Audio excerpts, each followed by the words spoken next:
Bien, écoutez, bonjour à toutes et à tous.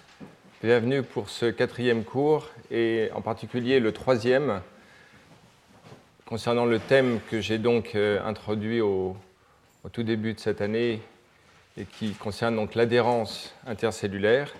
Donc aujourd'hui sera l'occasion à la fois d'avancer sur de nouveaux concepts propres à l'adhérence et également enfin de dresser un premier bilan d'un certain nombre de questions identifiées pour lesquelles je n'ai pas trouvé de réponse. J'en suggère quelques-unes et laisse en pointiller la suite, à la fois pour la réflexion, la discussion et dans vos propres recherches, si cela vous intéresse. Je voudrais souligner que, vous savez, ces cours ne se prêtent pas forcément à une interruption par des questions, mais néanmoins, je suis sûr et j'espère que j'aurai éveillé en vous un certain nombre de questions, d'interrogations. Je vous propose d'organiser à la fin du dernier cours, c'est-à-dire le 28 novembre, pour ceux qui le souhaitent, de rester dans la salle au terme de mon cours pour pouvoir échanger sur les questions que j'aurai, donc, de mon point de vue résumé, et auxquelles vous souhaiteriez participer. Ce sera donc à la fin du dernier cours, le 28 novembre. Donc aujourd'hui, nous allons parler de l'adhérence en le présentant comme un processus actif, dissipatif et sujet à la régulation. Et nous aurons l'occasion de revoir des notions vues dans le cours numéro 2 qui, à contrario, semblaient présenter l'adhérence comme un système quasiment à l'équilibre thermodynamique. Comment concevoir ces deux descriptions? Sont-elles toutes les deux fausses ou toutes les deux vraies? Et si oui, comment les concilier? Donc tout d'abord, un schéma un peu visuel récapitulatif, comme je le fais à chaque cours, du cours précédent, et en particulier cette vision d'une interface cellulaire dans laquelle vous voyez les cadérines engagées dans des complexes homophiliques, visibles ici en microscopie électronique, et dont la représentation schématique moléculaire est vue ici avec deux cellules en interface, leurs interactions par les ectodomaines de cadérines dans le domaine extracellulaire. On voit ici les éléments structuraux connus de ces interactions extracellulaires entre cadérines, qui nous a donné l'occasion de voir les propriétés d'échange cinétique entre ces domaines extracellulaires de cadérines. Voilà qui concernait la vision que j'ai présentée comme externe ou extracellulaire de l'adhérence, à laquelle il faut conjoindre une vision intracellulaire par laquelle on décrit le cortex de la cellule comme un assemblage en réseau de filaments d'actine couplé de façon dynamique avec le domaine intracellulaire des cadérines par des protéines diverses, les caténines en particulier. Et nous avons vu que ces interactions sont toutes très dynamiques et que les interactions intracellulaires entre les cadérines et le cortex d'actine est également essentielle pour rendre compte des forces de séparation entre cellules et des propriétés macroscopiques comme le tricellulaire, qui a été un thème conducteur de ces cours sur l'adhérence. Donc finalement retenir l'idée qu'il y a à la fois des couplages extracellulaires et des couplages intracellulaires et que les deux sont nécessaires pour rendre compte des propriétés macroscopiques de force d'adhérence intercellulaire.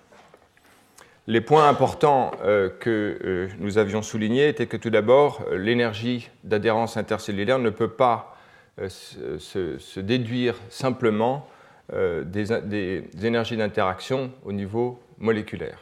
Des mesures, autant précises que possible, qui ont été effectuées par différents groupes au niveau moléculaire,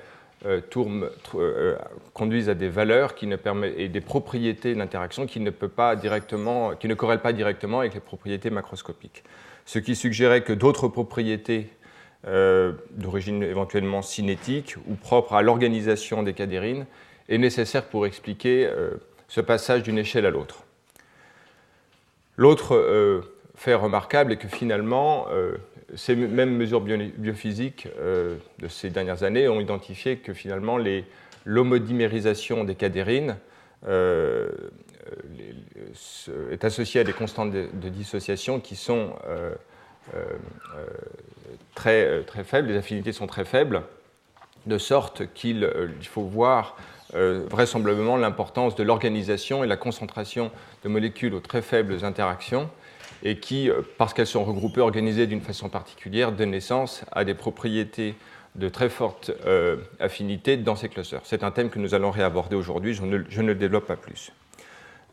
Enfin, concernant les couplages entre l'actine et les cadérines, il avait été révélé que les molécules à la surface diffusent très rapidement avec des interactions mesurables avec les filaments d'actine au cortex, et que cela soulevait la question de l'impact qu'auraient ces interactions dans l'organisation dynamique, notamment la formation d'agrégats de cadérine à la surface, et qu'enfin il avait été montré que ces couplages entre l'actine corticale et les cadérines sont nécessaires pour rendre compte des forces de séparation mesurées encore une fois à l'échelle cellulaire, ainsi que des propriétés de tricellulaire. Donc on voit finalement une certaine richesse et une complexité des interactions moléculaires, toutes finalement de faible affinité, en très grand nombre, extrêmement dynamiques.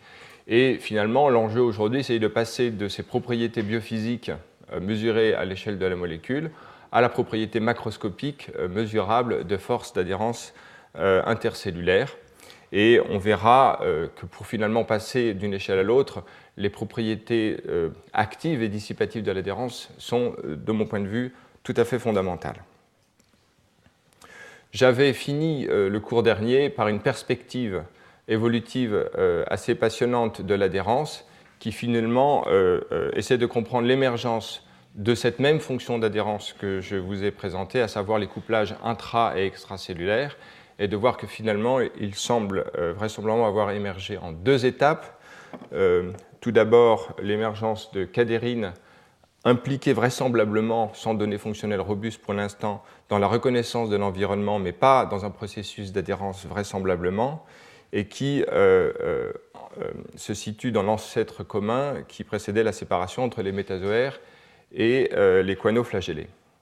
Voilà qui permet de voir un regard tout à fait nouveau sur l'origine de certaines fonctions de signalisation, et en particulier celle des cadérines. Indépendamment de cela, l'origine des caténines, ces protéines impliquées dans le couplage avec l'actine, sont trouvées dans les ancêtres, dans des organismes beaucoup plus distants qu'on ne le pensait des métazoaires, à savoir les amibes sociaux que l'on trouve donc dans cette portion du diagramme extrêmement riche. Les métazoaires sont situés ici, tel Dictyostelium, et ces caténines en fait sont impliquées dans l'association intercellulaire, vraisemblablement des processus d'adhérence, bien que les cadérines ne soient pas trouvées dans ces organismes.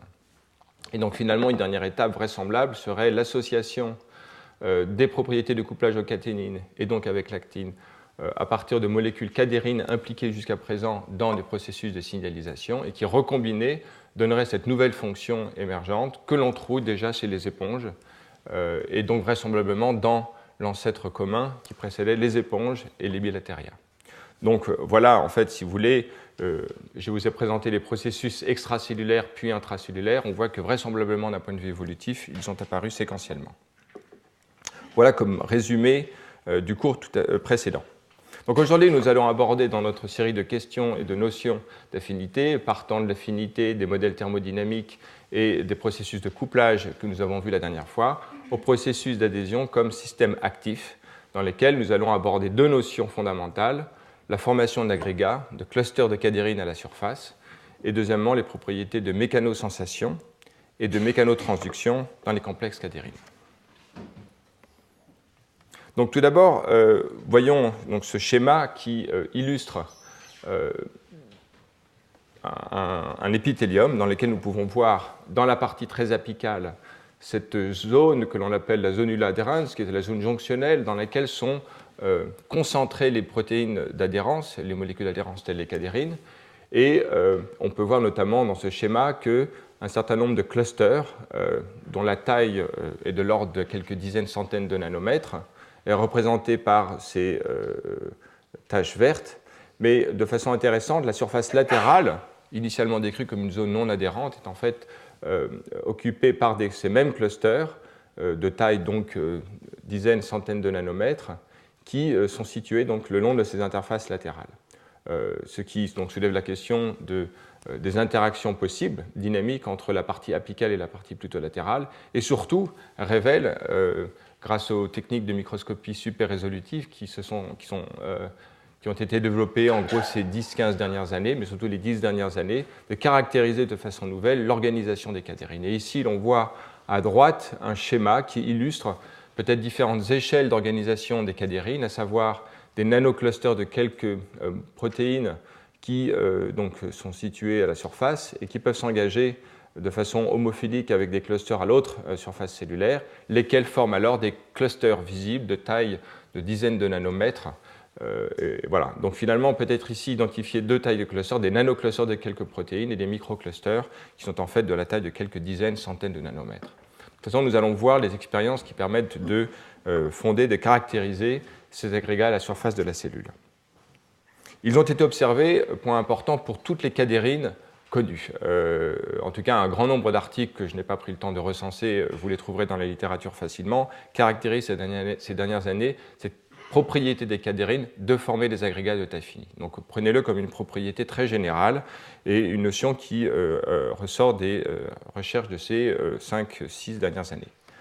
Tout d'abord, un point très simple et important à avoir à l'esprit avant de réfléchir à l'existence de ces structures. Le fait que les cadérines, et comme nous l'avons vu la dernière fois, puissent avoir des interactions en cis et en trans, en cis, c'est-à-dire dans le plan de la membrane, et en trans avec la surface avec laquelle ils sont en contact,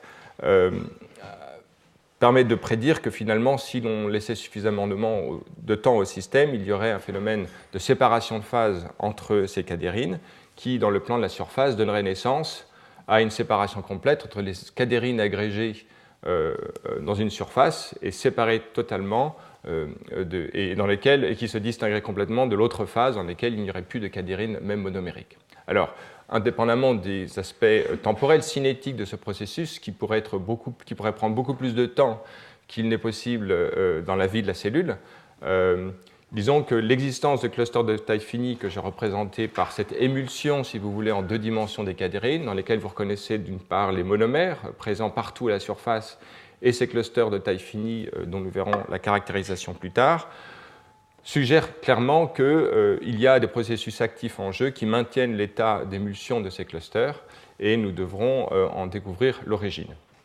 De façon très simple et par analogie, par exemple, à ce que nous avons vu dans ce premier cours sur l'adhérence concernant des notions de tension de surface, ici on parlera de tension de ligne, il y a une énergie associée en fait au périmètre de cette structure qui se relie au périmètre par un facteur de tension de ligne. Et donc finalement, les propriétés d'interaction intermoléculaire entre cadérines et avec l'environnement fait de lipides dans la surface membranaire de naissance à ce paramètre physique qui en fait caractérisera la proportion du système à rester dans un état dans lequel les clusters auraient des tailles particulières. Donc il y a une description, on va dire, thermodynamique du système, mais l'on voit bien que des processus actifs doivent être invoqués pour expliquer l'état en émulsion, si vous voulez, de ces cadérines à la surface de la cellule. Alors peut-être un inventaire des étapes clés dans l'identification de cette notion que je vous ai présentée donc en introduction. Un papier de 1998 du laboratoire de James Nelson, dont nous reparlerons, identifie lors de l'ontogénèse des contacts intercellulaires que l'on peut voir ici avec une fusion entre GFP et cadérine. Voilà le premier article, fin des années 90, qui, fusionnant GFP et cadérine, peut suivre la dynamique du processus. Chose qui n'avait pas été possible à faire auparavant. Comme vous le savez, de grandes notions sur la biologie cellulaire et la morphogénèse ont été révolutionnées par l'avènement de la microscopie à fluorescence et la possibilité d'avoir d'une part une approche plus quantitative et deuxièmement plus dynamique du processus. Et donc on voit ici, lors de la formation d'une interface cellulaire, l'accumulation de cadérines, donc vous voyez ici une intensité en blanc. De façon plus précise, on peut voir ici à l'interface une discontinuité dans la distribution de cadérines, en particulier certains petits agrégats dont la taille est proche de la limite de diffraction, c'est-à-dire à peu près 250 nanomètres.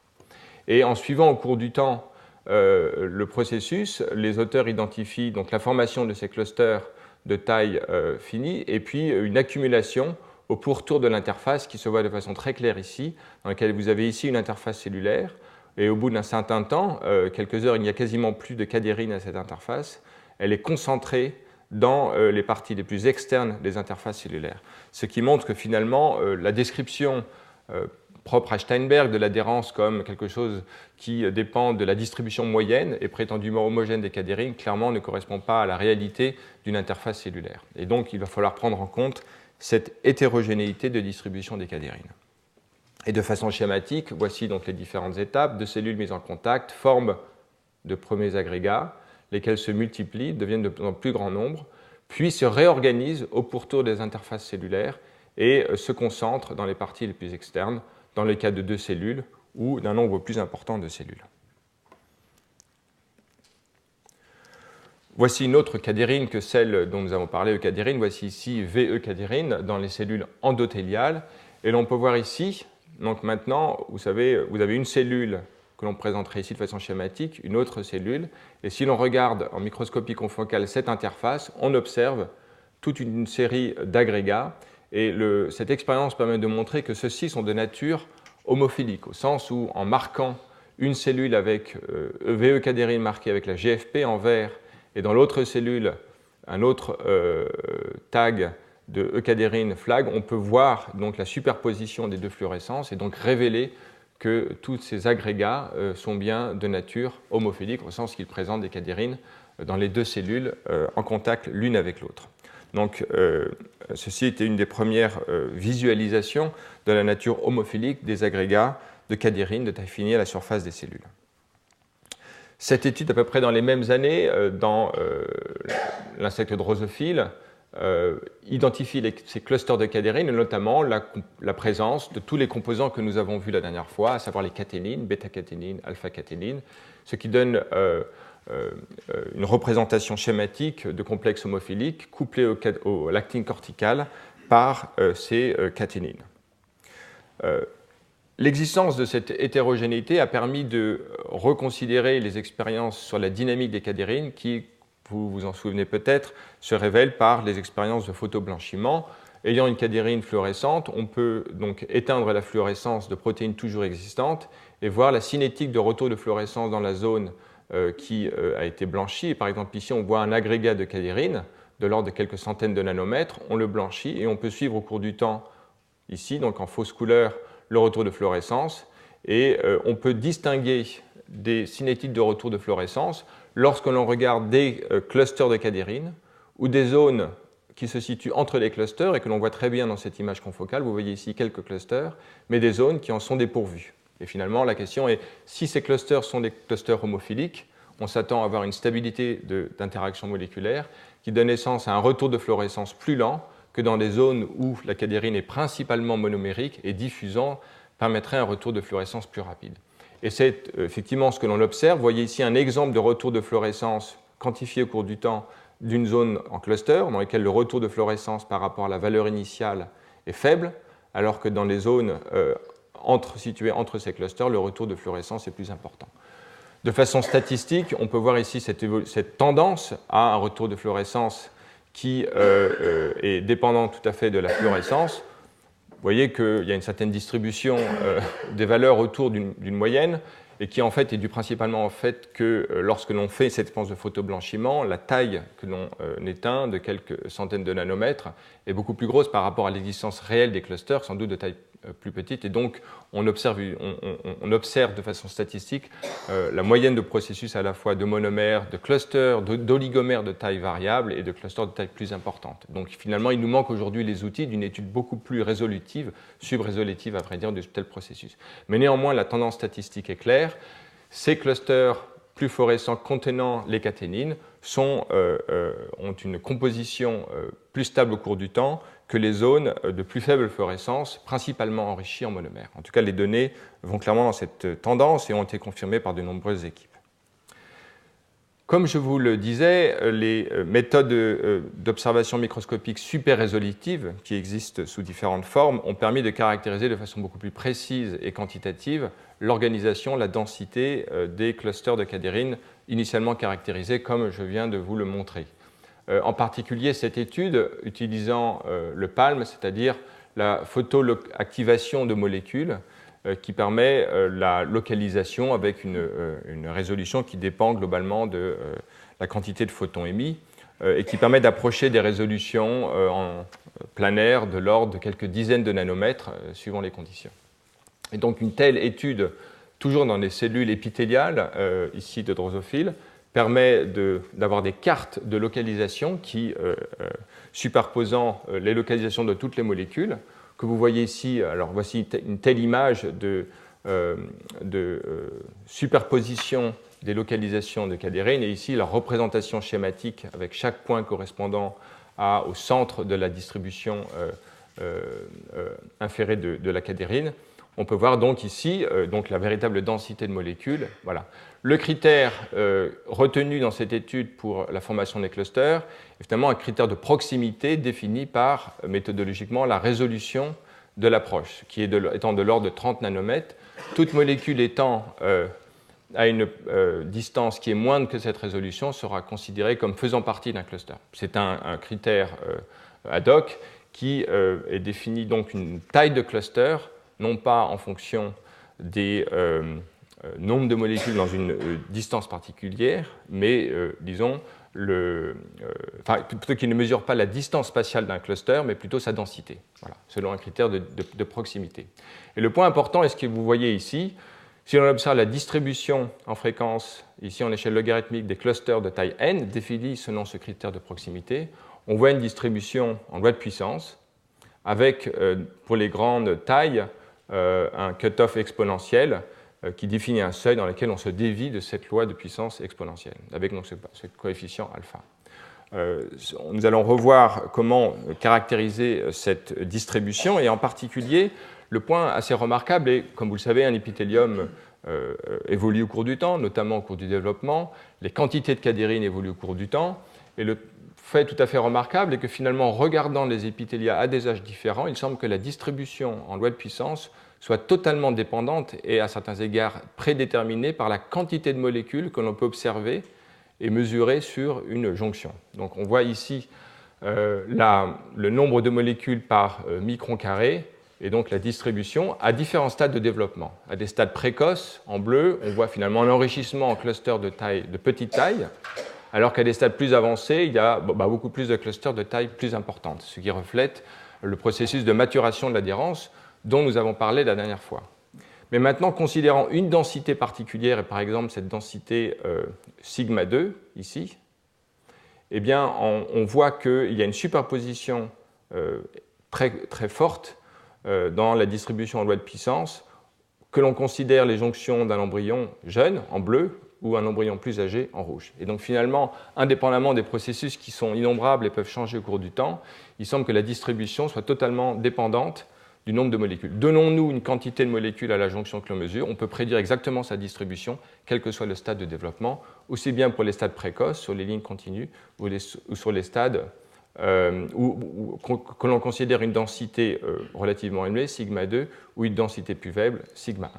Donc finalement, cela semble suggérer que la donnée simple de nombre de molécules soit directement associée à la distribution des clusters de cadérine, ce qui finalement est assez rassurant parce qu'il suggère qu'il y a des paramètres constitutifs du système qui prédisent l'organisation dynamique en clusters et que donc on peut essayer de considérer plus avant. En particulier dans un modèle où on peut considérer la diffusion des molécules, la formation d'oligomères de taille variable, leur fusion, leur fission, etc., ainsi que des processus actifs d'endocytose qui enlèvent des cadérines à l'état monomérique ou oligomérique de la cellule, on voit bien qu'on a un système très ouvert, actif, qui permet d'expliquer, au moins théoriquement, l'existence de clusters de taille finie, ce système étant tout à fait hors équilibre. Et une première série d'expériences a montré qu'effectivement, les processus d'endocytose, qui sont donc consommateurs en énergie, jouent un rôle important dans la distribution des clusters de cadérine, et en particulier tirant parti du fait qu'on puisse prédire la distribution de cadérine en fonction de la quantité de molécules, il y a moyen finalement de comparer différentes conditions de perturbation génétique qui permettent de normaliser pour la quantité de cadérine. Par exemple, vous voyez qu'ici, entre un embryon sauvage en noir et un embryon dans lequel l'endocytose a été bloquée pendant quelques dizaines de minutes en rouge, vous voyez que la distribution statistique des clusters est tout à fait différente. Mais néanmoins, en considérant une densité égale à sigma étoile, ici, on peut comparer les distributions maintenant des clusters à cette densité. Et vous savez que dans le sauvage, à des stades différents, à densité donnée, il y avait une distribution qui était invariante. Et bien ici, on voit qu'en normalisant pour cette densité particulière, la distribution statistique des clusters est tout à fait identique pour les clusters de petite taille, mais pour les plus grandes tailles, il y a donc une différence. Et on peut mesurer qu'en particulier le coefficient alpha de la loi de puissance n'est pas différent lorsque l'on bloque l'endocytose ou lorsque dans un embryon sauvage. En revanche, le cutoff exponentiel est clairement différent pour un embryon dans lequel l'endocytose a été affectée, ce qui indique que, pour des raisons qui ne sont pas encore tout à fait révélées, l'effet de l'endocytose est surtout visible sur le processus qui, en cascade, affecte in fine la taille, la distribution des clusters de grande taille. Et donc vous voyez que quelques dizaines de minutes de perturbation de l'endocytose, donc cette composante du modèle que l'on se donne, fait évoluer de façon très visible. Ici, il s'agit d'une échelle logarithmique, donc cette déviation est très importante, la taille des clusters, et donc aurait un impact potentiel important sur l'endocytose. Donc la cellule a les moyens potentiels de modifier la distribution statistique de ces clusters, suggérant la possibilité de changer tout ce qui découle de la modification de la taille des clusters en termes de force d'adhérence et de couplage avec les processus actifs de tension dans la cellule. D'autres types de perturbations affectent également la distribution, mais d'une façon différente. Il s'agit ici de molécules qui affectent d'une façon ou d'une autre le couplage avec l'actine corticale dont nous avons parlé la dernière fois et que j'ai rappelé en début de ce cours. Ces molécules, dont le nom est, peu importe, alpha-caténine, nous l'avons vu, cette protéine principale qui assure le couplage avec l'actine. PAR3 est une protéine accessoire, en tout cas satellite, qui, d'une façon ou d'une autre, est impliquée dans les couplages avec l'actine. Cette protéine, dans les deux cas, lorsqu'on les perturbe, on voit en rouge et en bleu une modification de la distribution. Vous voyez notamment un enrichissement des clusters de petite taille dans ces perturbations par rapport à la distribution contrôle en noir. Et effectivement, en considérant cette densité sigma étoile, on voit maintenant la distribution, que la loi de puissance est modifiée, en particulier que le coefficient alpha est modifié, est plus faible vu que la pente a évolué. Et donc ici, ce qui se produit, c'est que la modification des couplages avec l'actine, leur réduction, modifie, en fait, enrichit en clusters de petite taille par rapport aux distributions dans la situation sauvage.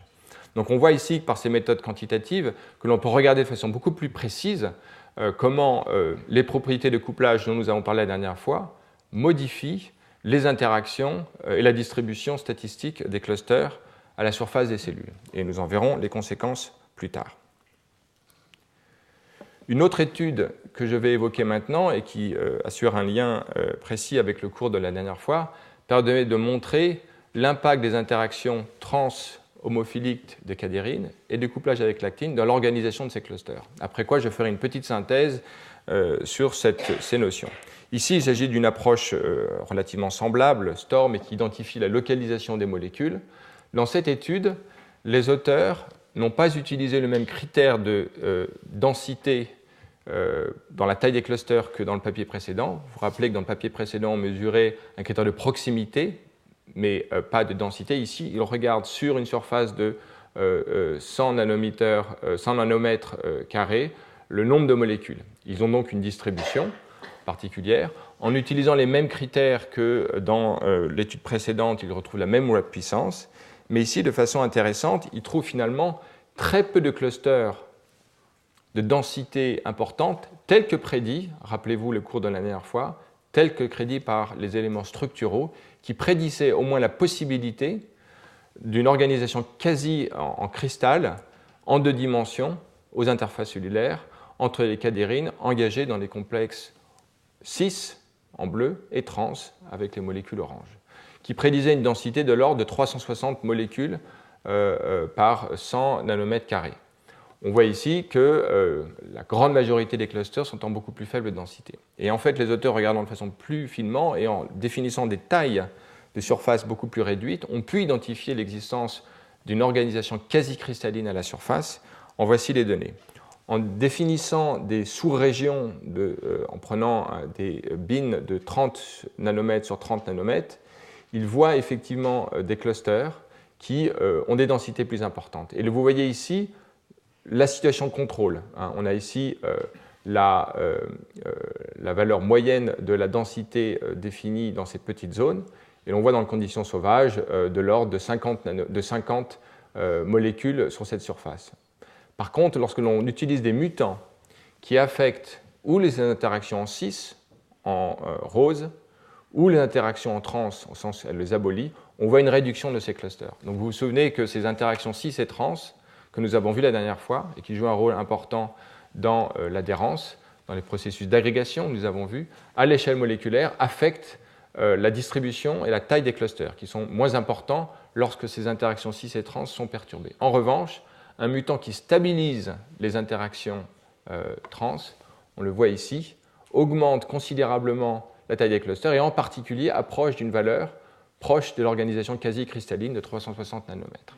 Donc on voit que le système a la potentialité de s'organiser en clusters de très petite taille, dans les domaines où seuls quelques de 30 nanomètres ou 30 nanomètres, avec une organisation sans doute proche de ce que représente ce schéma, mais qui ne se voit que dans les conditions de mutation de cadérine qui stabilisent les interactions moléculaires. Et donc la situation sauvage montre clairement ici la distribution moyenne, mais l'on peut imaginer une distribution autour de cette moyenne qui donne naissance à des clusters de taille et de densité très variables, qui à un certain extrême seraient quasi-cristallins et sinon auraient une densité plus faible.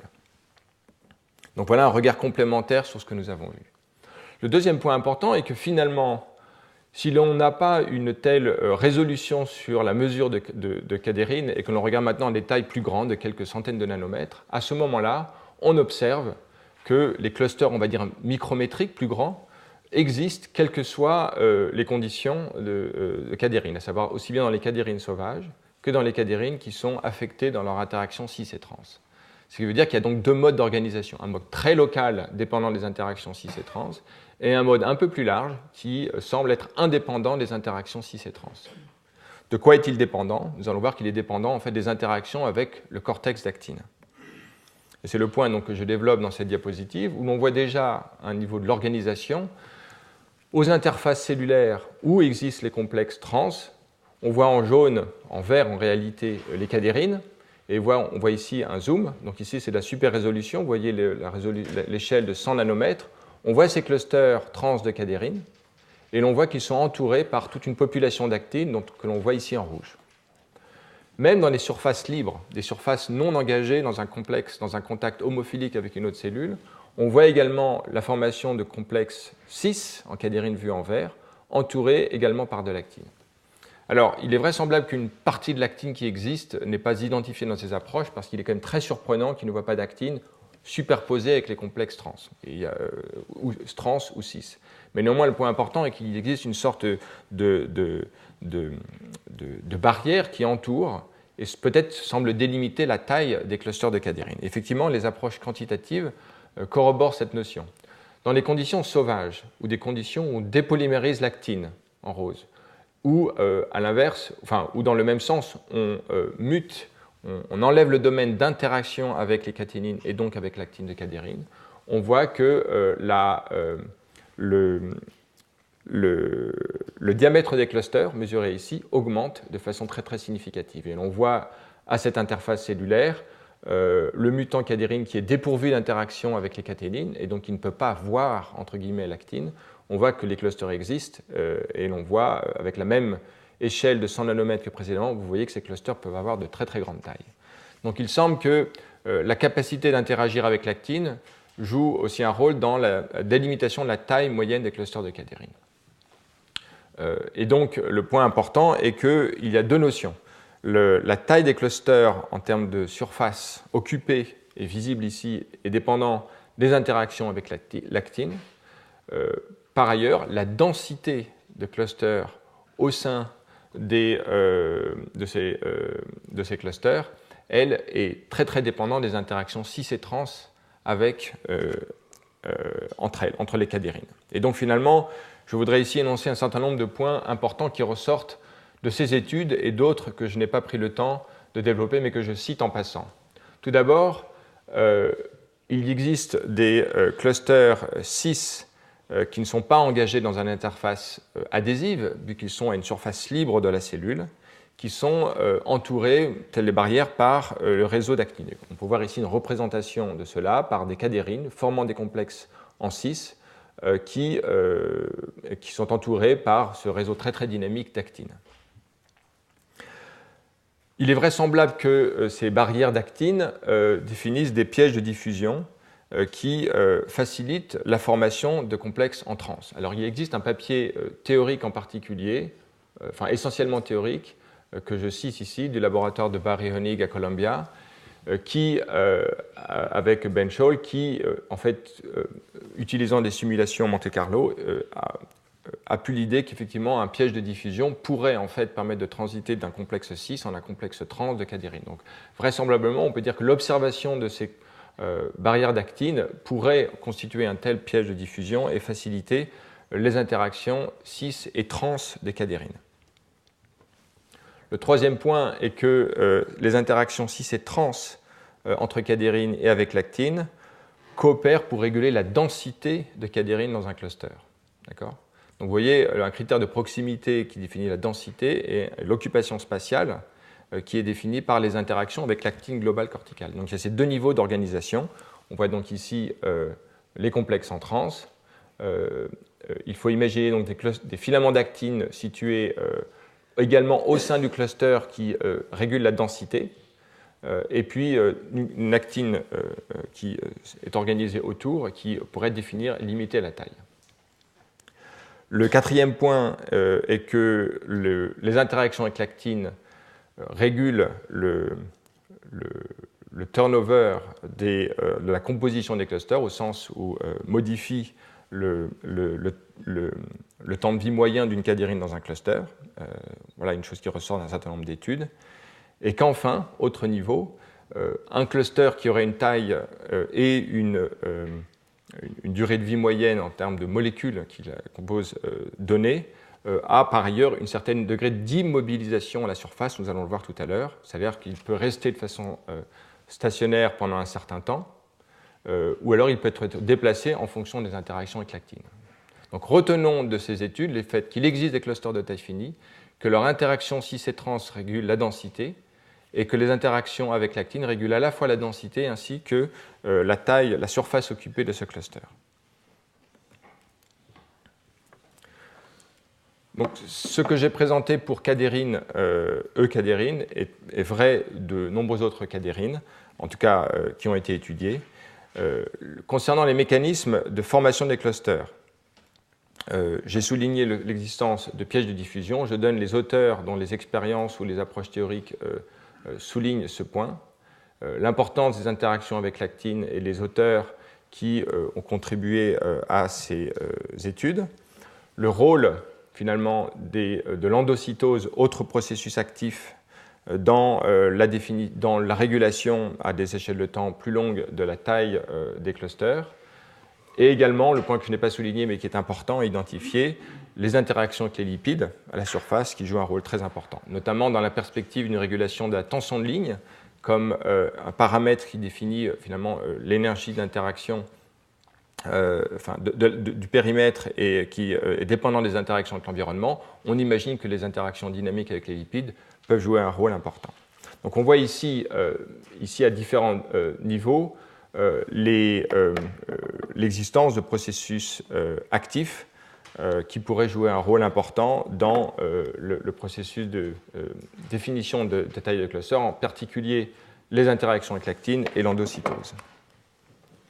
On peut s'interroger sur la fonction maintenant de ces clusters de taille finie de cadérine, en particulier à la lumière des très faibles affinités d'interaction cis et trans entre cadérines, qui pourraient donner l'idée assez juste que les cadérines sont quasi libres, comme penser aux molécules d'un gaz. Effectivement, il s'agit d'une idéalisation du système. Les molécules interagissent de fait avec l'actine, mais finalement, des interactions extrêmement transitoires. Les monomères de cadérine ont des constantes de diffusion mesurables qui ne sont pas très loin d'une molécule qui ne peut pas voir l'actine. Et d'ailleurs, lorsque l'on observe de façon statistique le retour de fluorescence d'une molécule qui ne peut pas voir l'actine, parce qu'elle est délétée de ses interactions avec les caténines, ou parce que l'on dépolymérise l'actine, ou dans des conditions sauvages, ces zones très enrichies en monomères donnent des valeurs moyennes de retour de fluorescence et de diffusion, de coefficient de diffusion qui sont, qui sont très voisines l'une de l'autre. Voilà. Mais dans des clusters très concentrés, où on va jusqu'à des densités de l'ordre de 360 molécules par 100 nanomètres carrés, à ce moment-là, on a effectivement une augmentation très importante de l'affinité, et donc on peut s'attendre à finalement quasi une transition de phase en termes des interactions avec l'actine et avoir donc une transition qui peut être très abrupte entre diffusion libre et séquestration, immobilisation des clusters. Et c'est de fait ce qui se voit à la surface d'une cellule. Et donc suggère l'idée que le système a évolué pour permettre cette transition très dynamique entre molécules qui diffusent très rapidement, explorent l'espace, et les clusters qui peuvent être immobilisés et engagés dans des interactions fortes avec l'actine, avec l'impact sur la distribution des forces de tension dans la cellule. Donc c'est ce deuxième point maintenant que je souligne, c'est le fait que l'existence de clusters de taille finie fait penser de façon différente à la distribution de la tension dans la cellule, qui sera l'objet des deux cours suivants, et en particulier l'idée qu'il y a une sorte de compartimentalisation ou de régionalisation, si vous voulez, de la distribution des points de transmission des forces au cortex de la cellule, aux interfaces de la cellule, et qui est donc très différente de la notion qui était prévalente avant, à savoir que cette tension était distribuée de façon uniforme aux interfaces cellulaires. Là, je réfère à une vision qui pouvait prévaloir il y a une dizaine d'années. Et enfin, qui dit cluster de taille finie, dit possibilité de régulation locale, par exemple de l'actine, et donc de modification très locale du processus d'adhérence, qui, à un certain stade, est important pour penser la régulation de l'adhérence, non pas comme un processus global dans la cellule, mais très régionalisé, au sens où une cellule pourrait réguler très localement son adhérence avec une voisine, sans affecter ses interactions avec les autres. Et donc, finalement, la notion que l'on peut présenter de cadérine comme une structure mécanique qui, en vertu de ses interactions avec l'actine, intègre les forces de tension, peut modifier son organisation dynamique en cluster et donc, par des rétroactions, modifier les forces de couplage. Nous reviendrons sur cette notion plus tard. Donc voilà, à titre d'hypothèse, les fonctions associées à l'existence des clusters qui nous a occupés jusqu'à présent. J'aimerais maintenant passer à un deuxième point très important en ce qui concerne le développement de l'idée de l'adhérence comme système actif dans la cellule, à savoir le fait que les cadérines, comme l'ont révélé nombre d'études ces 10 dernières années, est un système mécano-senseur, au sens capable de sentir la tension et les processus mécaniques dans la cellule, et de les transduire pour induire toute une série de réponses variées, dont je n'ai pas l'intention de faire un inventaire, mais en tout cas une rétroaction, à savoir une régulation de la cadérine elle-même. Et donc, dans cette figure, on voit à la fois les forces de traction exercées par le cortex d'actine en bleu, les forces de traction qui viennent en fait de l'interaction en trans avec les cadérines dans l'autre cellule, et ici la résistance viscoélastique, dont nous allons reparler, des cadérines situées dans la membrane, et il va être important de comprendre comment s'intègrent ces différentes forces dans le temps et dans l'espace, et comment en fait les complexes cadérines en fait peuvent sentir ces forces et y répondre de façon adaptée. Donc, en ce qui concerne les processus de couplage entre cadérine et actine, et donc le processus de couplage mécanique, je me propose de faire un inventaire de l'évolution de cette notion depuis 10 ans, parce qu'à vrai dire, il y a eu de nombreux débats et de reconsidération des choses. Et je pense qu'il est important d'avoir à l'esprit l'évolution des idées pour mieux saisir l'importance des notions aujourd'hui.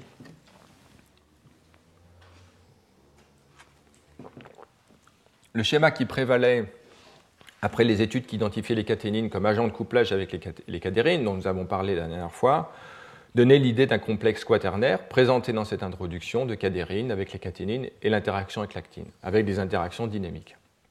Deux études publiées en 2005 par le laboratoire de James Nelson a conclu par des approches biochimiques qu'en fait le complexe E-cadérine, bêta-caténine, alpha-caténine, F-actine quaternaire ne pouvait pas être identifié expérimentalement. Toutes les interactions binaires avaient été révélées, les affinités mesurées, mais le complexe quaternaire n'existait pas. On peut s'interroger sur la force d'une approche qui conclut sur l'absence de données qui observent un complexe. Il peut y avoir peut-être de données expérimentales qui pourraient expliquer cela. Nous allons voir en fait qu'il y avait derrière, dans cette difficulté, une notion fondamentale qui manquait et qui sera d'ailleurs corrigée par les mêmes auteurs. Et nous allons parler. Et donc la notion qui ressortait de cela, c'est que les interactions étaient beaucoup plus dynamiques qu'on ne le pensait, ce qui sera discuté plus tard. Mais tout de suite, ce qui vient à l'esprit avec un regard critique lorsque l'on considère ces conclusions, c'est le fait qu'en particulier, contrairement à l'approche de cette étude qui ne considérait pas les clusters, mais une distribution moyenne à la surface des cellules, on peut imaginer que finalement, des complexes de très faible affinité, impossibles à identifier par les approches biochimiques conventionnelles, qui de surcroît lisent les cellules, créent un environnement en 3 dimensions dans lequel les constantes d'affinité sont différentes des véritables constantes d'affinité effectives dans la dimensionnalité de 2 surfaces interageant l'une avec l'autre, on peut considérer que finalement l'organisation de clusters, dont nous avons parlé, en fait, permettent d'augmenter localement les affinités d'interaction et que donc, même en ayant des interactions très très faibles, non mesurables expérimentalement, cela ne remet pas en cause l'existence d'interactions fortes dans les clusters et des couplages mécaniques associés. Le deuxième point est qu'il est également possible que les interactions entre l'actine et l'alpha-caténine en particulier soient elles-mêmes dépendantes des forces de couplage, à savoir que si les interactions se modélisent comme un catch bond, à ce moment-là, effectivement, il faudrait que les données expérimentales soient modifiées pour les révéler. Alors, dans les mêmes années, ce qui se révélait, c'est qu'effectivement, de toute façon, lorsque l'on observe des cellules, et notamment l'organisation en cluster de cadérine, dont nous avons évidemment parlé, on peut observer que ces clusters en fait, sont globalement immobilisés à la surface des cellules et que cette immobilisation est dépendante des forces de couplage avec le cytosquelette d'actine. On voit ici un tel cluster homophilique, ils sont présents en différents nombres à la surface de cellules épithéliales. Et vous voyez ici le cortex d'actine, très complexe, de surcroît très dynamique. Et l'approche expérimentale consiste à suivre au cours du temps la position moyenne de ces clusters, d'accord ? Et en mesurant les distances, on peut mesurer une diffusion de ces clusters à la surface des cellules et globalement le comportement en fait, du déplacement de ces clusters est linéaire par rapport au temps. On peut en extraire un coefficient de diffusion et sur un grand nombre de données avoir les distributions des coefficients de diffusion pour les conditions sauvages en rouge et les conditions dans lesquelles on perturbe maintenant l'interaction avec l'actine. Ici, il y a une dépolymérisation de l'actine en bleu et on voit donc un déplacement de la distribution vers une augmentation statistiquement très significative des coefficients de diffusion de la population de clusters de cadérine à la surface de la cellule, qui sont donc beaucoup plus mobiles. La zone en grise définit une zone en fait, finalement indéterminée parce que en dessous d'un critère de résolution et de expérimentale. Donc considérons que la partie en dehors de la partie, dans la partie blanche de ce graphe. Et de même, lorsque l'on déplète maintenant alpha-caténine, cette molécule engagée dans les couplages avec l'actine, de même, il y a un déplacement de la distribution avec une augmentation significative de la diffusion de ces clusters à la surface de la cellule. Donc les couplages caténine dépendantes des clusters avec l'actine sont essentiels à leur degré d'immobilisation, en diffusion, à la surface du cortex. De surcroît, des expériences perturbatives de nature mécanique permettent de montrer que ces couplages sont importants. Voilà ici une expérience dans laquelle on a une interface cellulaire et avec un laser qui fracture le cortex d'actine et qui induit sa redistribution. On voit ici l'actine corticale qui donc se redistribue et en fait disparaît de l'interface cellulaire qui néanmoins existe toujours. Vous voyez toujours une imperméabilité entre les deux cellules. Il n'y a pas de diffusion de cette molécule d'une cellule à l'autre. Et l'on voit donc la redistribution de l'actine aux périphéries de la jonction, c'est-à-dire qui disparaît de cette partie-là en raison des forces de tension corticale dont je n'ai pas parlé mais qui fera l'objet des cours suivants. Et l'on observe dans ce contexte redistribution de l'actine sous tension. Qu'en est-il de cadérine et en particulier des clusters de cadérine ? Dans des conditions sauvages, de même, la cadérine est graduellement en fait, redistribuée avec l'actine en vertu, vraisemblablement, conformément à l'hypothèse testée ici, des interactions, des couplages mécaniques avec l'actine. Et on voit donc la disparition de la cadérine que l'on observe ici dans ce chymographe. Au cours du temps, la fluorescence en fait, est redistribuée uniquement au niveau des vertex et est absente de la jonction. En revanche, lorsque l'on dépolymérise l'actine ou que l'on réduit la concentration d'alpha-caténine, on voit que les clusters de cadérine qui étaient présents au début de l'interface demeurent, même après redistribution de l'actine, après ablation. On voit un autre exemple ici. Donc on voit ici finalement que lorsque, dans les conditions sauvages, on fracture l'actine qui se redistribue en périphérie de la jonction, les clusters de cadérine, comme celui-ci en vert, suit l'actine et est advecté par l'actine qui s'écoule à la surface de la cellule en raison de sa contractilité, du réseau d'actomyosine. Mais dès lors que les couplages actine-cadérine sont perturbés, comme dans cette perturbation, les clusters demeurent en place et ne diffusent plus. Donc, on voit bien que ces expériences révèlent dans un embryon natif le fait que les couplages avec l'actine en fait, assurent une espèce d'immobilisation des clusters. Et donc, on voit à l'échelle du cluster quelque chose qui avait été déjà identifié par les expériences de molécules individuelles par Kusumi et dont nous avons parlé la dernière fois. Sauf qu'ici, on se situe à des échelles de temps qui ne sont pas du tout les mêmes. Ici, des échelles de temps plus longues de quelques dizaines de secondes. En conséquence de ce que je viens de vous dire, et d'une façon qui corrobore ces résultats, on voit ici dans cette étude du laboratoire de Takeichi, à l'interface entre deux cellules représentées ici par ce schéma, on voit donc ces clusters de cadérine, représentés par ces points de différentes tailles, et ici on voit la bordure de l'interface cellulaire. Et ce qui est remarquable, c'est que clairement ces clusters, en fait, au cours du temps, sont distribués de plus en plus à proximité de l'interface, et donc il y a une espèce d'écoulement, de transport ou d'advection des clusters de cadérine qui est conjoint de l'écoulement d'actine qui se produit à l'interface entre cellules. Donc imaginez finalement un écoulement de l'actine vers la jonction et qui entraîne avec lui, en vertu des couplages avec l'actine, vraisemblablement, avec les cadérines, les complexes de cadérine dont nous avons parlé. Et effectivement, à l'appui de cette hypothèse, des expériences perturbatives où l'on modifie le couplage avec l'actine. On voit ici une cadérine sauvage et puis une cadérine dans laquelle on délète le domaine intracellulaire qui est nécessaire à l'interaction avec l'actine, ou dans lequel on on produit une fusion avec l'alpha-caténine, produisant une espèce d'interaction constitutive avec l'actine. On voit ici le cas sauvage. Vous voyez ici représenté de façon schématique l'interface dans la partie la plus apicale des cellules. Les flèches montrent le sens de déplacement des clusters, représentés ici par ces trajectoires de différentes couleurs, et qui donc, au cours du temps, vont de ce point-là vers cette partie-ci. Donc ça, c'est ce que je vous ai montré dans la diapositive précédente.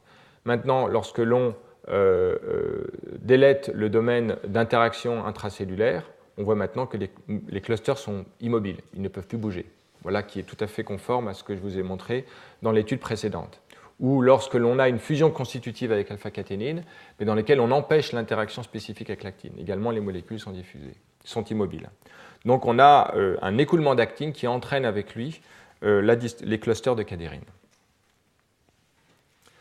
Le point maintenant qui est extrêmement important est qu'un certain nombre d'études ont révélé que l'alpha-caténine, donc cette molécule qui est essentielle au couplage avec l'actine, était elle-même mécanosensible.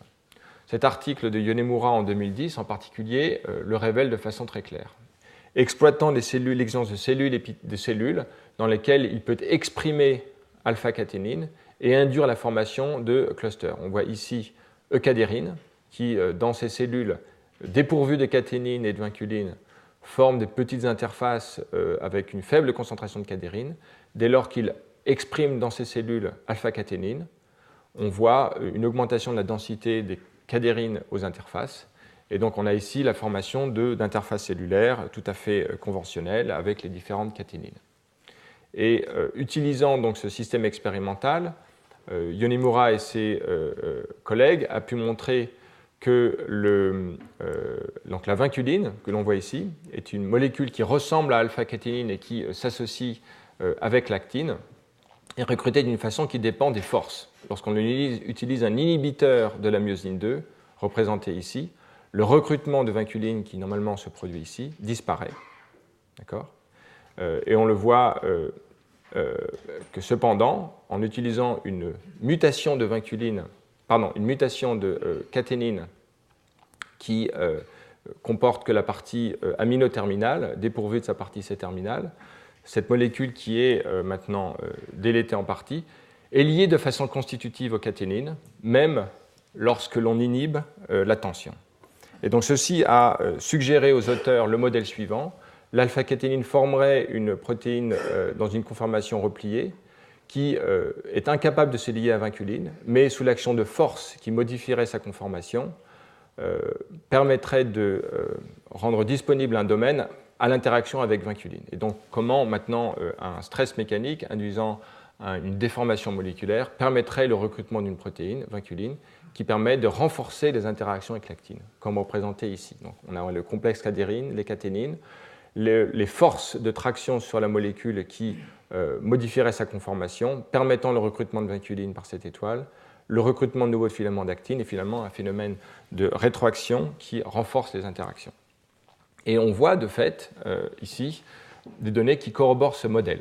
Tout d'abord, les auteurs disposent d'un anticorps, alpha 18, qui reconnaît alpha-caténine dans certaines conditions uniquement, à savoir les conditions où il y a un fort recrutement de myosine 2 visible ici. Vous voyez que cet anticorps ne reconnaît que la vinculine à proximité de sites où il y a une accumulation de la myosine 2, et donc vraisemblablement de fortes tensions.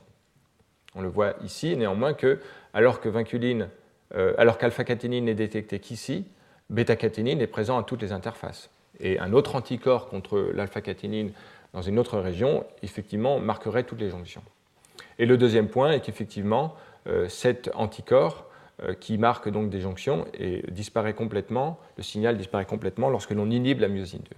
Donc finalement, ce papier a une grande importance parce que, il montrait que vraisemblablement, il proposait un modèle moléculaire de régulation de la conformation des caténines en présence de force, et de fait, il suggérait qu'il devait y avoir à l'échelle moléculaire des couplages mécaniques, quoique les auteurs de Nelson et leurs collègues aient pu conclure sur l'inexistence ou l'impossibilité de détecter des complexes quaternaires de cadérine jusqu'aux actines. Il doit y avoir un couplage mécanique, vu qu'il est révélé par ces expériences. À l'appui de l'idée d'une stabilisation donc des complexes caténine et cadérine par la tension, des expériences de photoblanchiment dans lesquelles il est montré que dans la partie jonctionnelle, il y a un retour de fluorescence qui est faible par rapport aux surfaces plus latérales dans lesquelles le retour de fluorescence est plus rapide. Alors, les auteurs, en fait, implicitement suggèrent que dans les régions jonctionnelles, les couplages avec l'actine sont plus forts, étant donc responsables de ce retour de fluorescence plus lent et donc d'une stabilité plus grande des complexes. Et l'on peut voir maintenant que dans le domaine jonctionnel, l'inhibition de la myosine 2 et donc des tensions corticales fait évoluer la distribution du retour de fluorescence de la partie contrôle en bleu à la distribution en jaune. Vous voyez donc que le retour de fluorescence est plus rapide, et donc en absence de myosine 2, en absence de tension, les molécules sont donc plus dynamiques à l'interface cellulaire. D'accord ? On voit ici donc le retour de fluorescence de alpha-caténine, cette molécule engagée dans les interactions spécifiques avec l'actine. Bref, le point important est qu'ici, les auteurs démontrent que la mécanosensibilité d'alpha-caténine a pour corollaire une stabilité plus grande des complexes aux interfaces cellulaires, et que donc les forces de couplage jouent un rôle sur la stabilité des complexes aux jonctions. Des études corroborent cette notion, mais en étant cette fois-ci plus précises, en regardant au niveau moléculaire l'effet des forces de tension et en les mesurant.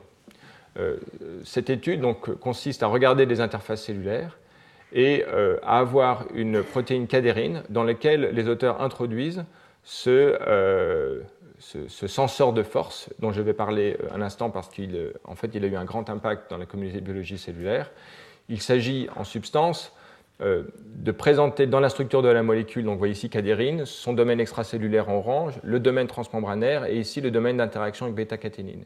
Et entre le domaine transmembranaire et le domaine d'interaction avec bêta-caténine, les auteurs placent ce senseur de force par fret, je vais en parler tout de suite, et en fonction de la conformation induite par les stress exercés, les contraintes exercées sur la molécule, on voit donc une modification de la structure de cette molécule, de ce senseur de force, et la modification du fret. Alors, ce senseur de force, TS-MOD, a été l'objet en fait, des développements par le laboratoire de Martin Schwartz, et qui travaillait sur VE-cadérine, un système remarquable de régulation de l'adhérence par les forces, et consiste en la chose suivante. Donc, les auteurs ont utilisé ce domaine protéique de la soie d'araignée, qui a des propriétés élastiques remarquables, en ce sens qu'il adopte une conformation que l'on peut schématiser par cette structure ici, Et en ajoutant des fluorochromes qui peuvent, dans une conformation très rapprochée, peuvent avoir un phénomène de fret et qui peut se mesurer, les auteurs ont pu maintenant coupler cela à une pince optique qui permettait d'exercer des forces mesurables sur ces complexes et voir comment les forces corrélaient avec l'évolution du fret. Et on voit ici une telle expérience dans laquelle les forces, au cours du temps, donc augmentent, puis de façon cyclique se reproduisent selon ce schéma-là. Et les auteurs ici mesurent l'efficacité du fret qui décroît alors que les forces de traction augmentent. D'accord ? Et l'on voit ici, de façon cyclique, le corollaire de l'application des forces. Et en étudiant sur une grande gamme de forces l'efficacité moyenne de fluorescence, de fret, les auteurs montrent qu'il y a une phase entre en gros 0 et 6 piconewtons dans lesquelles le fret évolue de façon quasi linéaire par rapport à la force, qui permet de définir une zone de sensibilité de la force qui est de l'ordre de 1 à 6 piconewtons, qui est typiquement dans l'ordre de grandeur des forces attendues à l'échelle moléculaire, et qui permettrait donc de mesurer directement et de façon très précise les forces exercées sur une cadérine. Voilà quand même quelque chose d'assez remarquable. La personne qui a développé ça a travaillé pendant 10 ans, donc c'est des choses qui ne sont pas faciles, mais lorsqu'elles existent, tout le monde essaie de les utiliser. Alors on est dans un contexte de signal sur bruit très faible, donc les auteurs vont quand même moyenner sur un ensemble de molécules, sur des jonctions pour mesurer les choses. Alors, voyons ce que les auteurs en ont fait.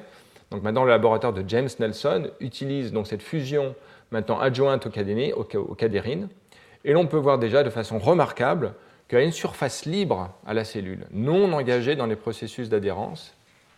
Les cadérines qui diffusent à la surface, en fait, ont un fret qui dépend de l'interaction avec l'actine, parce que ici nous avons les conditions sauvages, donc la distribution statistique autour de la moyenne, et lorsque l'actine est dépolymérisée ou l'alpha-caténine, donc en fait on a ici la condition dans laquelle sauvage à gauche, et ici il y a une déplétion d'alpha-caténine, et ici une dépolymérisation d'actine et d'alpha-caténine. Donc en gros, ici on perturbe l'interaction avec l'actine. Vous voyez que le fret, l'index de fret est modifié, ce qui veut dire donc qu'il y a des forces qui semblent être appliquées sur une cadérine qui n'est non engagée dans un complexe adhérent.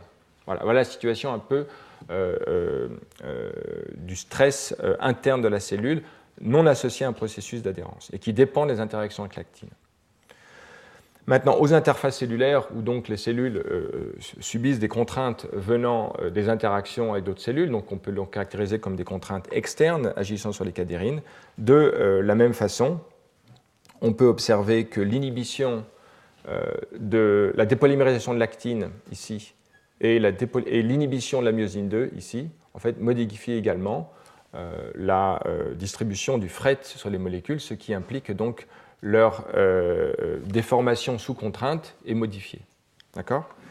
Et ici, une autre expérience assez remarquable dans laquelle les cellules maintenant sont déformées. On voit ici des cellules au repos, puis déformées sur un substrat, et on voit donc une augmentation de la longueur selon l'axe de déformation de la cellule, et qu'on peut représenter comme par une augmentation par palier de ces déformations. Et l'on voit de façon remarquable que, alors que sur la membrane libre, non engagée dans les processus d'adhérents, il n'y a pas de modification statistiquement significative du fret, maintenant, aux interfaces cellulaires, il y a une décroissance progressive de l'index de fret qui indique que donc, dans les processus d'adhérence, l'augmentation, la déformation des cellules et donc les contraintes qu'elles subissent induit une modification de la conformation du domaine de la partie cytoplasmique de la cellule dans laquelle il y a le senseur de force, et que donc, en d'autres termes, les molécules d'adhérence cadérines aux cellules subissent des contraintes qui viennent des forces de tension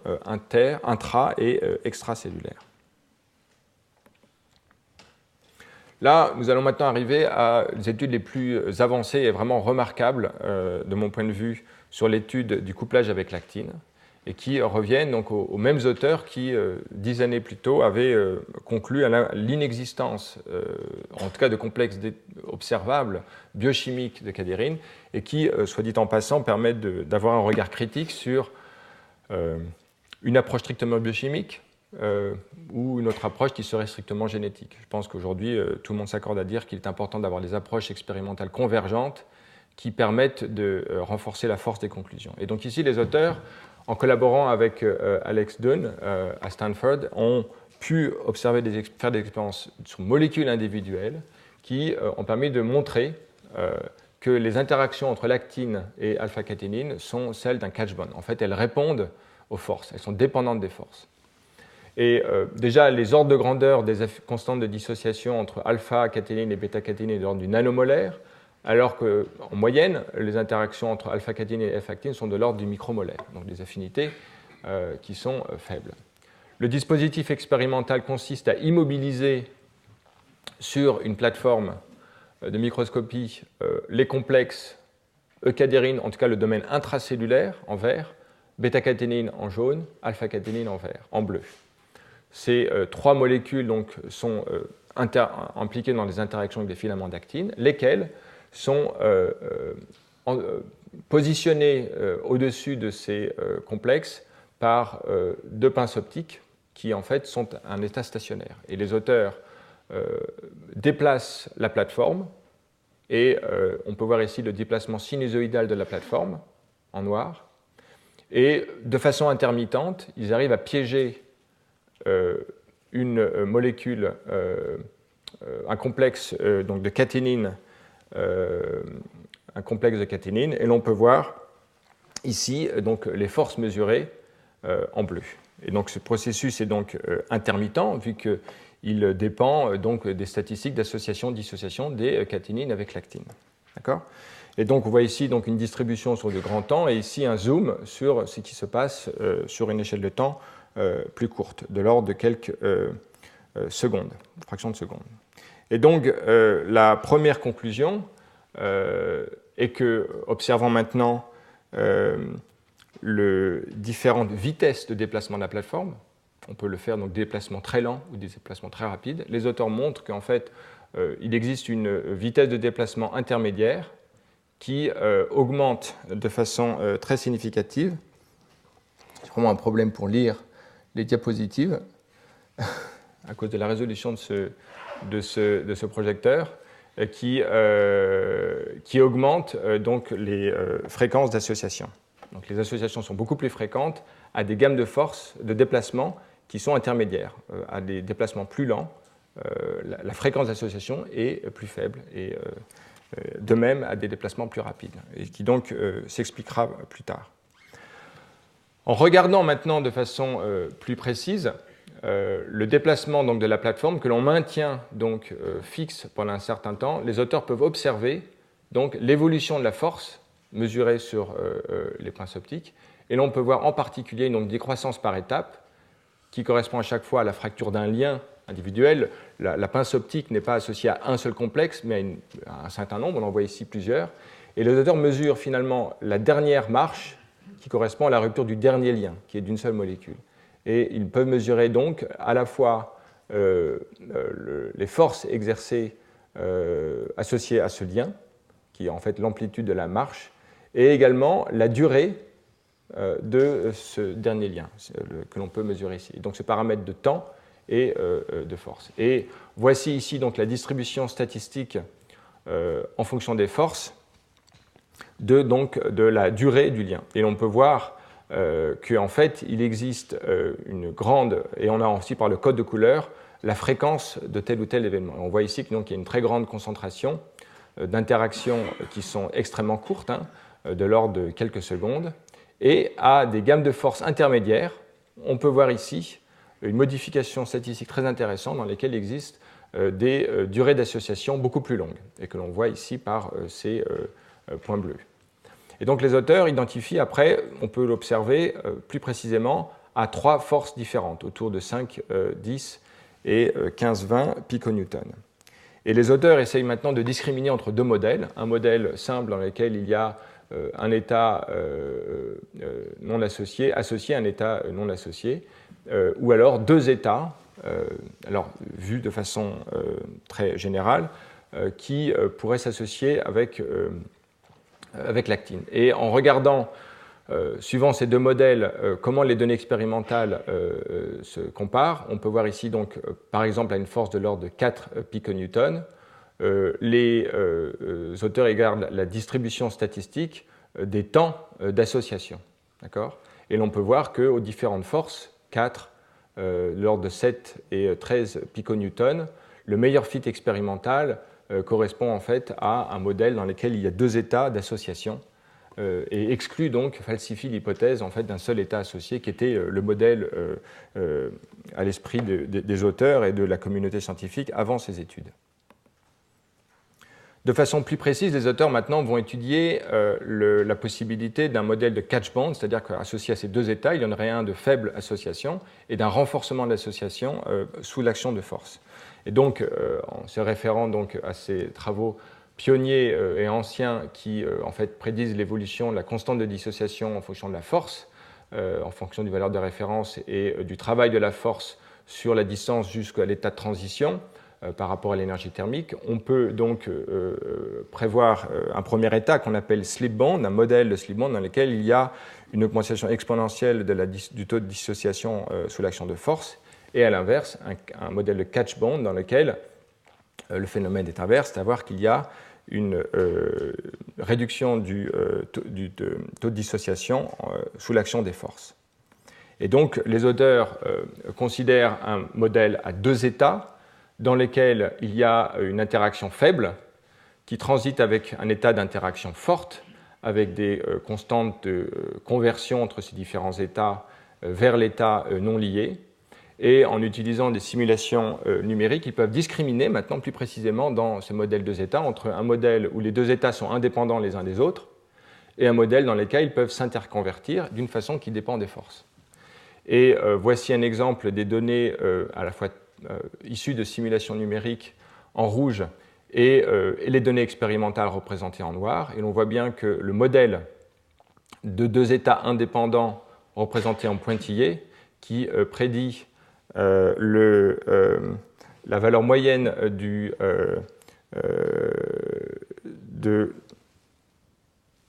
la durée d'interaction entre les molécules en fonction de la force, le meilleur fit, et en fait il y a un fit assez remarquable pour l'état dans lequel il y a une interconversion entre un état de faible interaction et l'état de forte interaction qui est lié aux forces. Et on voit ici que différentes gammes de forces, ce fit de fait se produit. Donc il y a ici, je trouve, un travail à la fois expérimental remarquable qui permet de voir des mesures à l'échelle de la molécule et qui permet de falsifier 2 hypothèses. Un premier, c'est un modèle d'un état unique d'interaction en un état, et après, dans les modèles 2 états, montre plus précisément que le modèle qui s'accorde mieux aux données expérimentales est un modèle dans lequel il y a 2 états qui sont en fait, dans lesquels l'un est un état de forte interaction qui est modifié par la force. Donc les auteurs concluent, et c'est le point le plus important, et que les interactions entre l'actine et les cadérines ne sont pas constitutives, mais finalement sont modélées elles-mêmes par la force, et qu'il y a donc un phénomène de catch bond qui est très important. Pensons notamment aux conséquences en termes de régulation de l'adhérence, nous allons en parler. J'aimerais, avant de tirer un certain nombre de conclusions des données que je vous présenter encore une étape plus loin dans l'appréciation, et maintenant à une échelle plus cellulaire, des phénomènes de mécanotransduction concernant les cadérines. Et je me réfère ici à un travail remarquable d'un de nos collègues français à Singapour et de ses collègues, Virgil Viasnov, qui en fait étudie dans des petits puits les interactions entre 2 cellules et observe en face la maturation des processus d'adhérence. Vous voyez ici en cadérine, en vert, qui d'abord, à l'origine des interfaces, est distribué sur toute la surface de la cellule et qui graduellement se redistribue comme un anneau à la périphérie des cellules, et qui est la vision en 2 dimensions de ce que James Nelson, en 1998, avait caractérisé lorsqu'il montrait la concentration des cadérines au pourtour des jonctions. Donc on voit ici très très bien le processus dynamique en 2 dimensions. Et vous voyez ici en violet l'actine corticale associée. Vous voyez qu'il y a une coévolution encore de la distribution de l'actine et de la distribution des cadérines, les 2 systèmes étant totalement intégrés l'un à l'autre. Et les auteurs, en fait, peuvent étudier les déformations des cellules, donc de ce doublet, qu'elles représentent, par exemple, la déformation de la cellule, on va dire, apicale en haut, et la cellule plus basale en violet.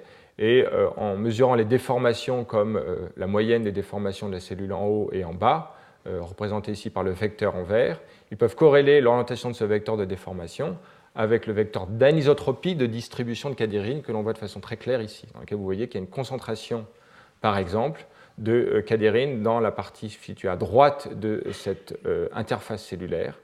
Et les auteurs montrent ici que l'angle séparant le vecteur d'anisotropie et le vecteur de déformation, on voit qu'il y a un biais statistique très fort, au sens où il y a une très forte corrélation entre les deux, ce qui peut se voir de façon statistique ou alors lors d'une évolution temporelle dans laquelle on suit l'évolution de ces deux grandeurs. Et vous voyez qu'elles sont fortement corrélées.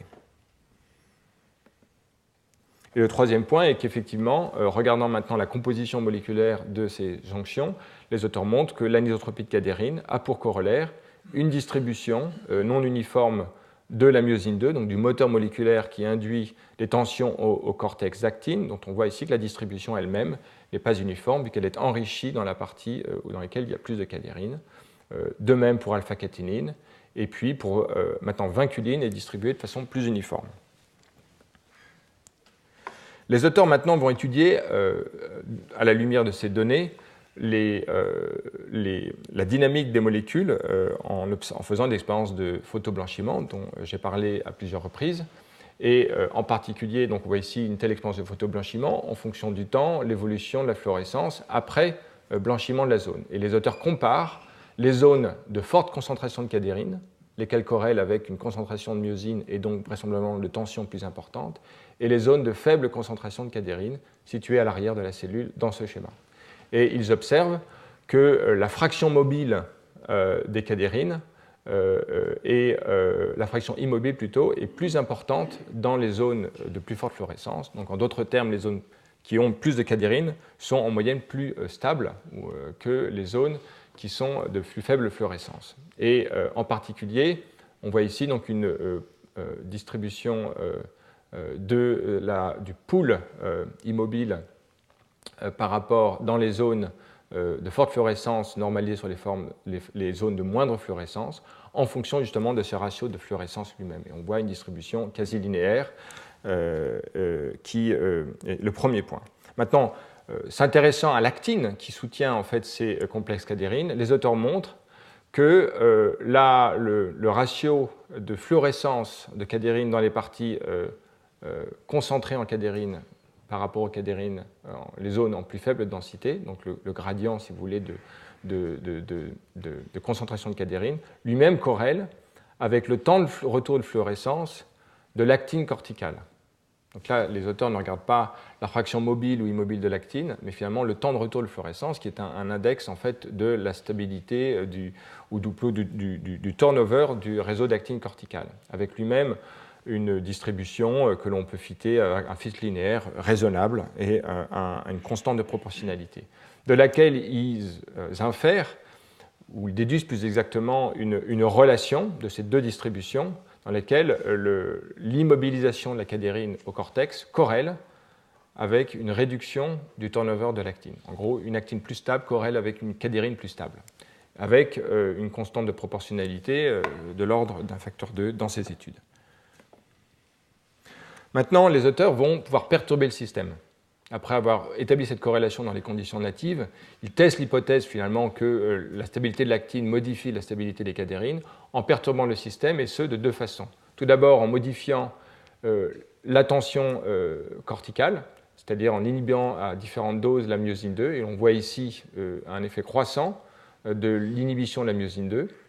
Et l'on voit donc dans ce diagramme dans lequel les auteurs étudient le rayon d'interaction entre les cellules. Donc vous voyez qu'il se réduit alors que la myosine 2 est de plus en plus inhibée en fonction du gradient de cadérine dans la cellule, comme je vous l'ai présenté précédemment. Et l'on voit bien qu'ici, une réduction de la contractilité induit une réduction de l'intensité de cadérine qui est proportionnelle à la réduction de l'interface cellulaire. Donc finalement, en réduisant la tension dans la cellule, selon cette flèche en vert qui suit cette inhibition, il y a une réduction à la fois de la zone d'interaction et de l'intensité de cadérine. Donc on voit bien ici la démonstration qu'il y a un effet de la tension dans la cellule sur la surface d'interaction et sur la densité de cadérine.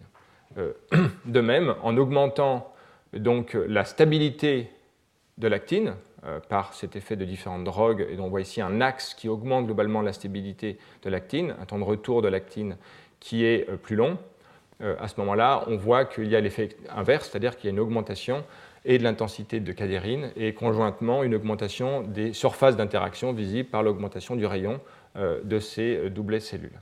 Et donc, on voit à la fois l'effet de la tension corticale sur la stabilité de la cadérine et un effet de l'actine sur la stabilité de la cadérine. Et les auteurs font l'hypothèse que finalement, l'effet de la tension est induit sur l'actine corticale, que la tension elle-même à la cellule modifie la stabilité de l'actine et que par là même, il modifie les interactions avec la stabilité de la cadérine. Et donc, cette dernière série d'expériences regarde comment, alors que par des expériences perturbatives qui, selon cet axe, augmentent la contractilité cellulaire, on voit une augmentation de la cadérine immobile. Voilà. Et donc, récapituler ici, avec le temps de retour de l'actine en fonction donc de le pôle immobilisé de la cadérine pendant ces expériences de photoblanchiment. Et l'on voit que l'augmentation de la contractilité induit une augmentation de l'actine, du temps de retour, comme l'immobilisation de la cadérine. Et donc, finalement, dans ces expériences, les auteurs ont conclu que vraisemblablement, l'effet de la tension se joue d'abord sur l'actine, lequel ensuite a un impact sur la cadérine. Et on voit ici donc les autres expériences conjointes qui regardent le temps de retour de la cadérine, de l'actine, et qui permettent d'avoir les valeurs selon cette abscisse.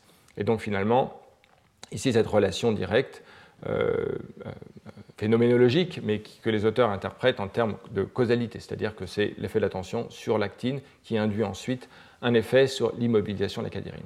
Donc vous voyez qu'après avoir une étude à l'échelle moléculaire qui identifie un modèle de catch-bond qui montre très clairement que les complexes cadérines sont engagés dans les processus de détection de la force et qui y répondent, à l'échelle plus macroscopique d'une cellule, on voit une conformité de cette vue, à savoir que l'augmentation de la tension modifie sans doute le cortex d'actine et implique par là une modification de la stabilité des complexes cadérines, lesquels il faut voir dans le contexte de clusters tel que nous l'avons vu en début de ce cours.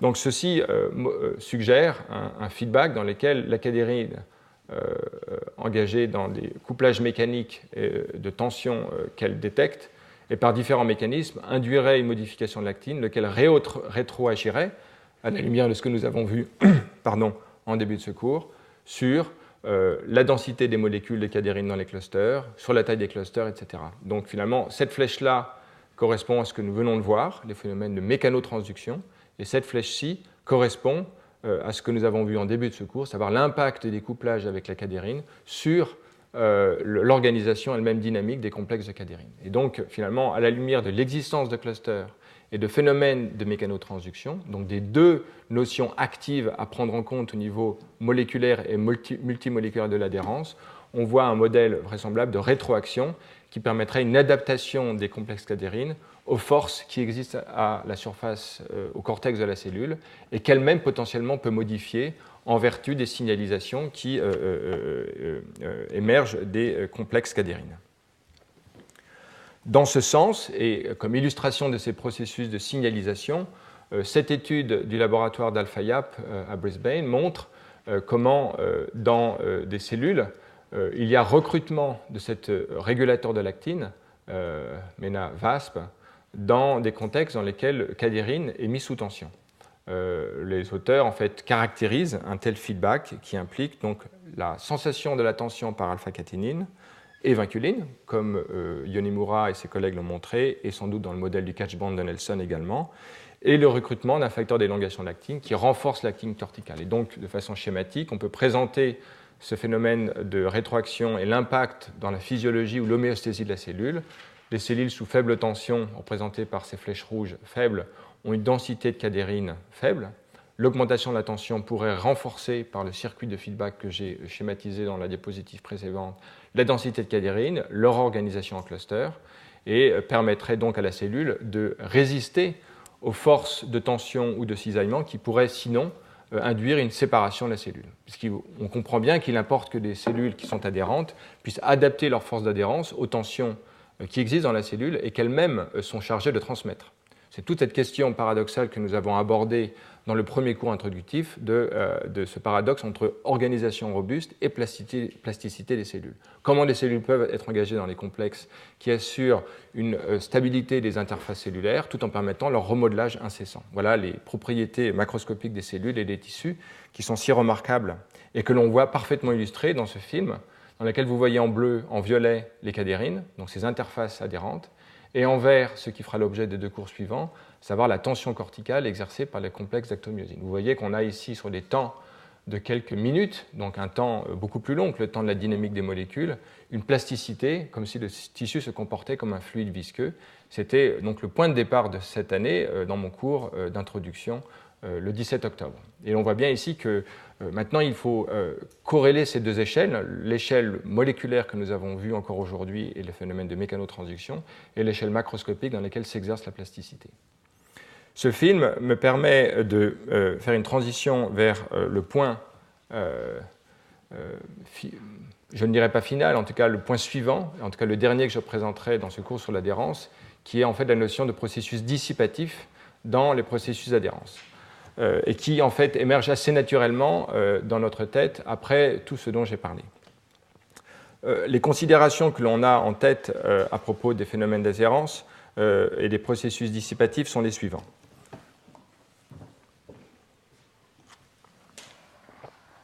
Tout d'abord, en raisonnant sur les forces d'interaction intermoléculaire entre cadérine et cadérine dans le domaine extracellulaire, ou entre les cadérines et l'actine, les couplages au niveau intracellulaire, on a à l'esprit l'importance du nombre de telles interactions, et notamment en arrière-fond, l'existence de clusters où la densité peut être régulée pourrait modifier à une surface donnée le nombre de telles interactions. Également, la force de ces liens, mais le point qui est important à avoir à l'esprit est que ceci dépendent d'une part de la vitesse à laquelle on exerce une force sur ces molécules, il y a toute une littérature qui effectivement caractérise cela, et également le fait que les interactions, suivant la nature des molécules, peuvent être de nature catch bond ou slip bond, c'est-à-dire que les constantes de dissociation dépendent également, suivant la nature de la molécule, en répondant à une force, des forces exercées sur ces molécules. Et enfin, le point que l'on a vu, c'est qu'il existe des feedbacks mécaniques qui sont vraisemblablement assez nombreux. L'un d'eux que j'ai montré est le recrutement de la vinculine, qui induit des interactions avec l'actine et est donc capable de renforcer les interactions. On a vu également ENAVASP, dont j'ai parlé. Donc, toute une multiplicité de processus par lesquels l'actine et les couplages avec l'actine sont modifiés par les forces d'interaction moléculaires. Mais il y a l'autre aspect extrêmement important qui est donc l'organisation des molécules, et en particulier l'existence de clusters dans lesquels je voudrais souligner cette notion importante que les molécules à l'état libre, en tout cas qui sont monomériques, voient entre guillemets l'actine, mais interagissent de façon tellement transitoire que ni catch bond, l'effet de catch bond n'a pas d'effet en fait sur leur mobilité ni sur la modification des interactions en retour avec l'actine, alors que dans les complexes de forte densité, ces processus de feedback que j'ai caractérisés, eux, pourraient être beaucoup plus importants et donc induire une modification extrêmement rapide des structures d'adhérence. Donc finalement, le point important est que le système semble avoir évolué pour rapidement réorganiser un processus d'adhérence, le modifier d'une façon qui est force dépendante, et que l'existence de clusters de taille finie pour des molécules qui par ailleurs ont des interactions extrêmement transitoires avec l'actine semble être une notion ou un principe émergent des processus évolutifs tout à fait remarquable. Et l'autre point est que, comme dans tout phénomène de cluster, on peut considérer un phénomène d'avidité dans lequel il y a, de façon très intéressante, comme toujours, une compétition entre les phénomènes anthropiques et les énergies d'interaction, et le phénomène d'avidité qui en fait permet de réduire le coût proportionnel des effets anthropiques par rapport aux énergies d'interaction et qui permettrait donc de favoriser ces interactions dans le contexte de complexes. Et enfin, le troisième point de molecular clutch ou d'embrayage moléculaire, vous comprenez l'idée qu'en fait le couplage avec la l'actine et les feedbacks qui s'en suivent contrôlent même la tension,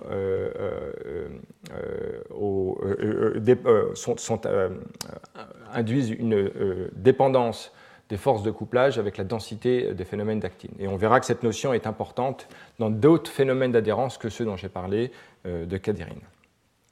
Cela dit, et en dépit de tout ce que je viens de dire, il est important de se rappeler que donc, les interactions sont de très faible affinité, de l'ordre parfois du millimolaire ou micromolaire, et donc que finalement l'un des principes de l'évolution de ces systèmes, en fait, est qu'ils reposent sur l'existence d'un nombre extrêmement important de liaisons extrêmement faibles et qui s'imposent des mesures expérimentales et un certain raisonnement sur l'adhérence, mais qui était de loin, qui n'était pas du tout l'idée sous-jacente dans tout ce que nous avons vu ces 3 derniers cours, dans lesquels les gens pensaient des interactions fortes. Et vous vous souvenez en particulier combien, dans le concept d'affinité qui était le point de départ de ces cours, l'influence des modèles de l'immunologie et en particulier des interactions anticorps-antigènes, dans lesquelles les affinités sont de l'ordre du nanomolaire, on avait une toute autre idée des processus d'interaction au sein de l'adhérence. Ici, le design entre guillemets de ces systèmes est tout à fait différent. Quelle en est l'implication au regard des processus dissipatifs? À vrai dire, extrêmement important. Les interactions avec le cortex d'actinomyosine sont à penser en termes de viscoélasticité de ces agrégats, à savoir comment, à des échelles de temps différentes, des interactions élastiques à court terme et des interactions à plus long terme, les forces d'interaction évoluent. Donc en fait, à des échelles de temps courtes, de quelques secondes, les complexes d'adhérence engagés dans des interactions avec l'actine sont modélisables ou comme des systèmes élastiques qui permettent effectivement la transmission des forces de tension. Alors qu'à des temps plus longs, de l'ordre de quelques dizaines de secondes, qui est associé au recyclage des molécules de cadérine, les complexes de cadérine et leur interaction avec le cortex d'actine sont à voir comme des systèmes visqueux avec des propriétés de remodelage permanent. Donc, le point qui est à considérer, que ce sont sur des échelles de temps morphologiques plus longs, de l'ordre de quelques dizaines de secondes ou de minutes, il faut penser les processus dissipatifs au sein des complexes d'adhésion, alors qu'à des échelles de temps beaucoup plus courtes, les interactions sont de nature élastique. Donc, les données expérimentales qui appuient cela sont effectivement l'observation de retour de fluorescence et donc de dynamique propre des complexes de toutes les molécules engagées dans les processus d'adhérence, qui sont de l'ordre d'une vingtaine de secondes pour les cadérines et qui impliquent une liaison permanente et un échange de liaisons constitutives. Et pour ce qui concerne le turnover de l'actine, on est à des constantes de temps encore plus courtes, de l'ordre de quelques dizaines de secondes, suivant les contextes. Et donc, les processus dissipatifs ne sont pas simplement à considérer au sein des complexes cadérines, mais également du cortex d'actine et même des interactions dynamiques entre l'actine et les cadérines. Et également, pour ce qui est des moteurs moléculaires dont nous parlerons la prochaine fois, et des crosslinkers passifs dans ces réseaux d'actine, dans lesquels les constantes de temps sont de l'ordre de 5 à 20 secondes. Donc finalement, un cortex adhésif, sur une échelle de temps de quelques dizaines de secondes, est complètement remodelé. C'est-à-dire que sur une minute, toutes les composants et toutes les interactions ont été renouvelées, et donc on est clairement face à un système qui a à comprendre en termes de fluide, avec dissipation d'énergie à de nombreux niveaux. Voilà les données expérimentales qui illustrent dans ce cas particulier, dans cette étude, les temps de retour de fluorescence pour toute une série de molécules, cadérine, alpha-caténine, actine, etc. Je ne vais pas m'attarder. Ayez en tête les ordres de grandeur pour comprendre l'impact en termes de processus dissipatifs. Et donc, le point central que je voudrais souligner est que en fait, les cellules ont dû évoluer des moyens de contrôle des modes de dissipation aux interfaces cellulaires qui empêchaient en fait, l'émergence de fractures et donc de catastrophes, si vous voulez, dans la vie d'un tissu, qui est en fait la fracture complète des interactions cellulaires. avec en arrière-fond l'idée que l'orientation des forces de tension ou de cisaillement est importante et qu'on peut déterminer en fait une longueur caractéristique qui dépend de la viscosité par exemple de l'actomyosine ou même des complexes cadérines ou de l'agrégat des deux en fonction des forces de friction que l'on peut caractériser et qui donc est une propriété du système. L'idée également que les cellules peuvent contrôler la rhéologie, c'est-à-dire les propriétés viscoélastiques des complexes d'adhérence, et ainsi être impliquées directement dans la régulation des processus dissipatifs. Par exemple, en augmentant l'élasticité du réseau d'actine, pensons par exemple à la régulation des paramètres de polymérisation d'actine, ou alors des phénomènes de fluidisation du cortex, qui auraient l'effet inverse, notamment sous l'action de moteurs. Les moteurs moléculaires et la régulation de Rho, en fait, pourraient avoir un effet de fluidisation du cortex. La stabilisation des complexes cadérines, qui aurait un effet inverse d'augmentation de la viscosité, mais sur une échelle de temps maintenant plus longue, de l'ordre de quelques dizaines, centaines de secondes, par les processus d'endocytose, de turnover.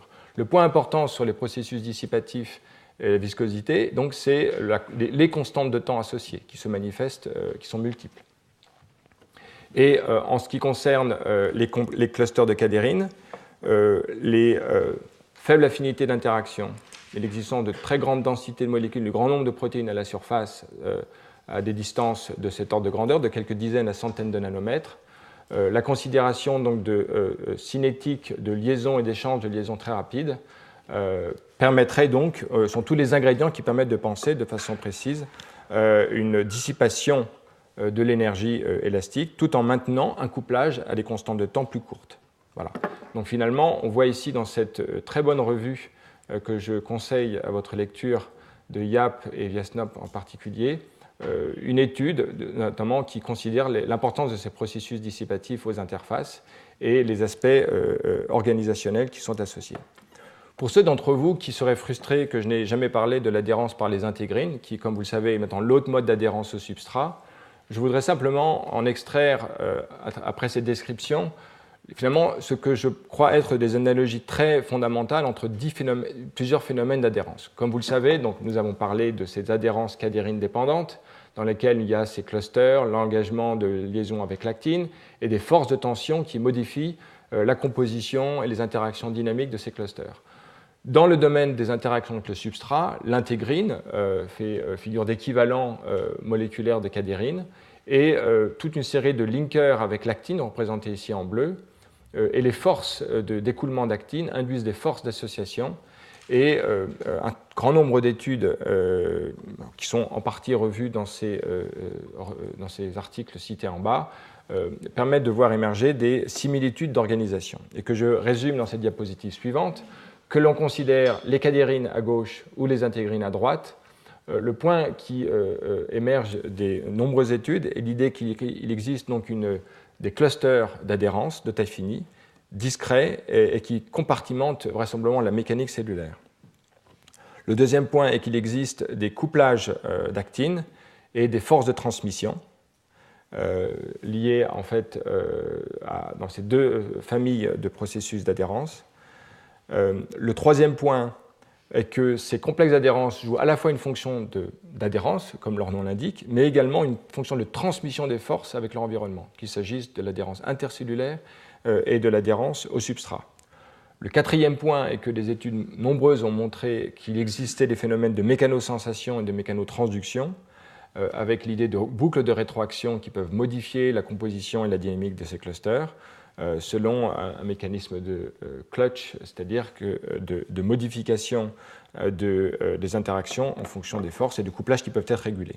Et enfin, le point important, l'existence de processus dissipatifs à des échelles de temps de quelques dizaines de secondes, qui sont donc tout à fait importants dans le contexte de la dynamique cellulaire, dont l'échelle de temps est de plutôt quelques dizaines à centaines de secondes que par rapport au processus à l'échelle moléculaire.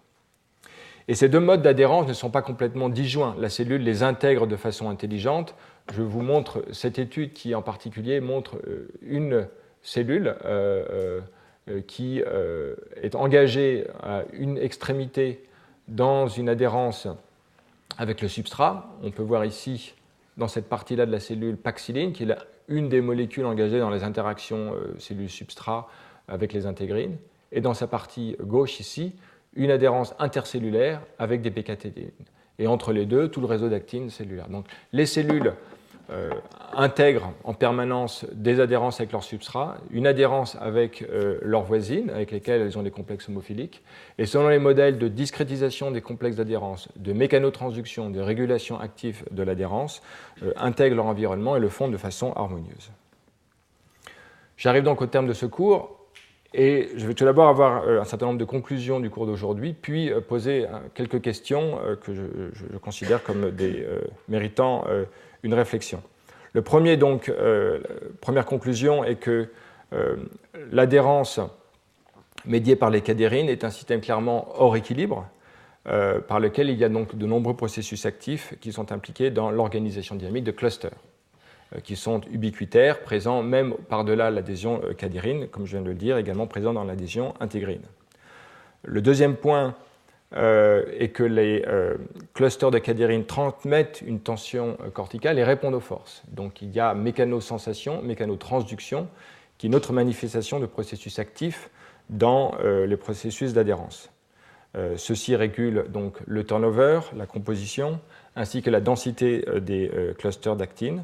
Et de même, et en outre, il y a un processus de couplage moléculaire qui se révèle être, qu'on peut décrire sous le modèle d'un catch bond, et également de renforcement d'interaction sous l'action de force par le recrutement d'autres molécules.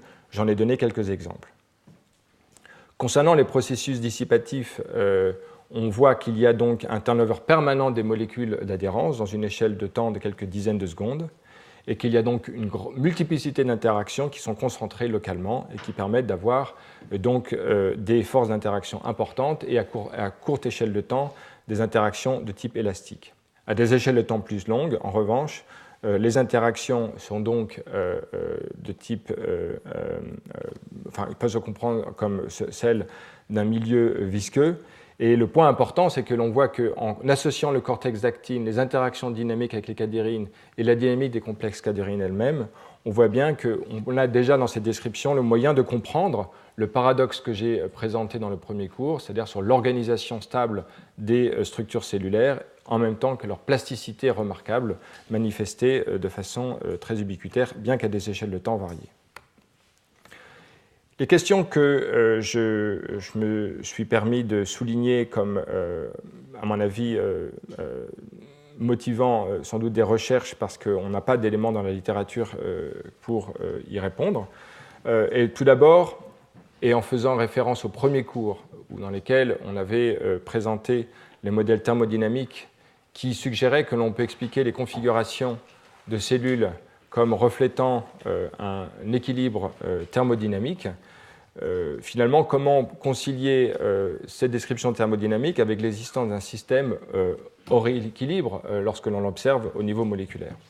Une piste de réflexion est de dire qu'il y a une séparation des échelles de temps entre l'échelle moléculaire et l'échelle cellulaire, avec un ordre de grandeur, 1 à 2 ordres de grandeur de séparation, qui permet de dire que sur des échelles de temps de quelques centaines de secondes, les processus moléculaires en fait s'équilibrent et que l'on aurait une configuration proche d'un équilibre thermodynamique macroscopique.